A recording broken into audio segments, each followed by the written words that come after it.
اعوذ باللہ من الشیطان الرجیم بسم اللہ الرحمن الرحیم هو الذی انزل علیک الکتاب منہ آیات محکمات ہن ام الکتاب واخر متشابہات، وہی ہے جس نے تم پر کتاب اتاری، اس کی کچھ آیتیں صاف معنی رکھتی ہیں، وہ کتاب کی اصل ہیں، اور دوسری وہ ہیں کہ جن کے معنی میں اشتباہ ہے۔ فَأَمَّا الَّذِينَ فِي قُلُوبِهِمْ زَيْغٌ فَيَتَّبِعُونَ مَا تَشَابَهَ مِنْهُ ابْتِغَاءَ الْفِتْنَةِ وَابْتِغَاءَ تَأْوِيلِهِ، وہ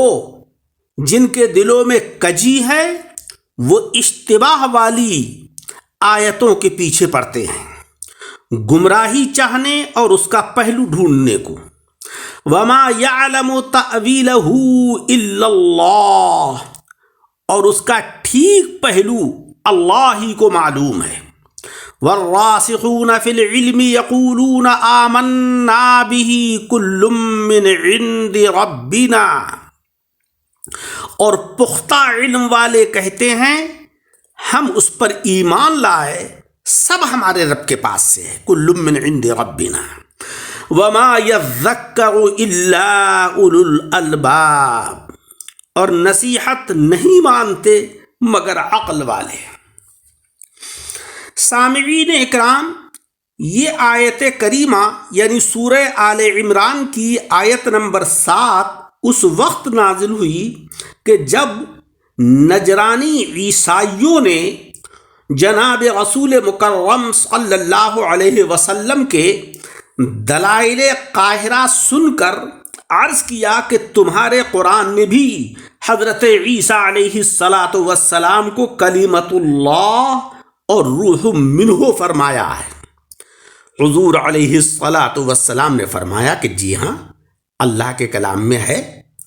تو وہ بولے کہ بس ہمارا دعویٰ ثابت ہو گیا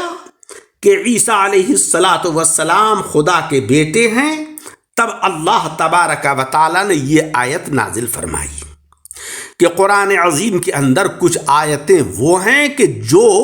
صاف معنی، صاف احکام رکھتی ہیں، اور کچھ وہ ہیں کہ جن کے معنی میں اشتباہ ہے۔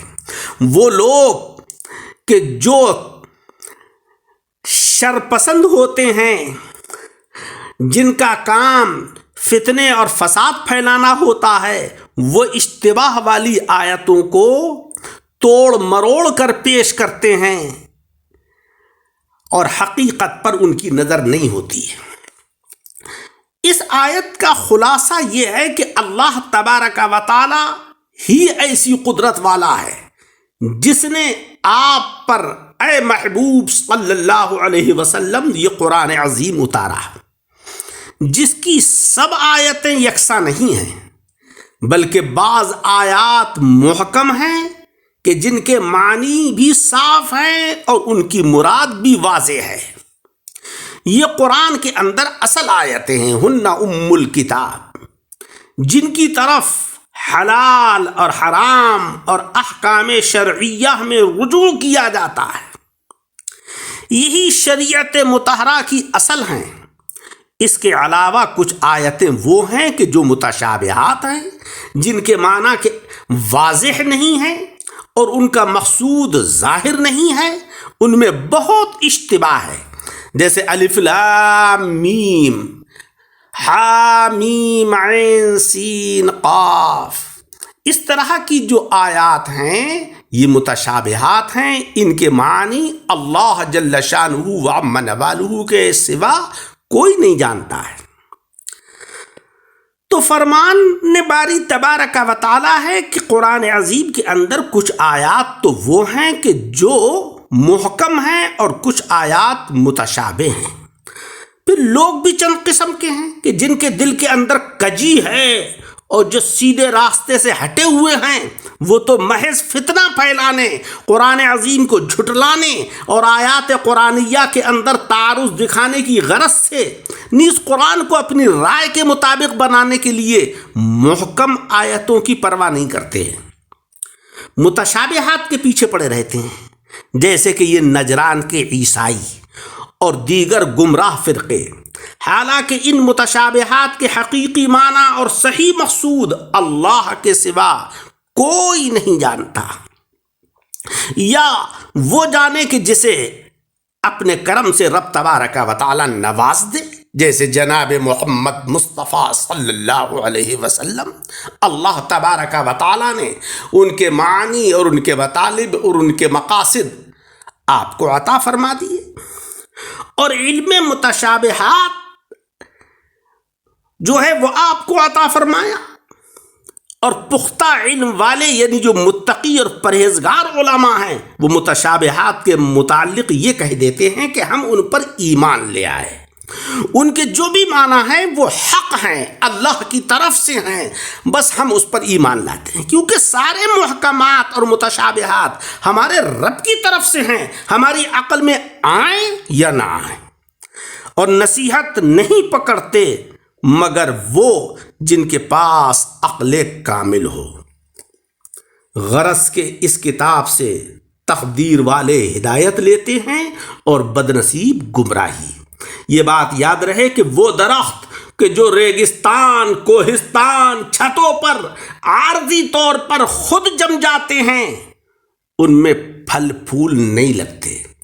کچھ سبزہ دکھا کر سوکھ جاتے ہیں، مگر جو پودے کسی نے زمین نرم کر کے لگائے ہیں وہ پھول بھی دیتے ہیں اور پھل بھی دیتے ہیں۔ ایسے ہی خودرو عالم کہ جو قرآن عظیم کا ترجمہ دیکھ کر عالم بن جاتے ہیں، ان سے فیض نہیں ہوتا، مگر جو کسی کامل کی نگاہ کرم سے محنتیں کرنے کے بعد عالم بنتے ہیں کہ علم کی جڑ ان کے دلوں میں قائم ہوتی ہے اور اس کی شاخیں ان کے تمام اعضاء میں پھیلی ہوتی ہیں،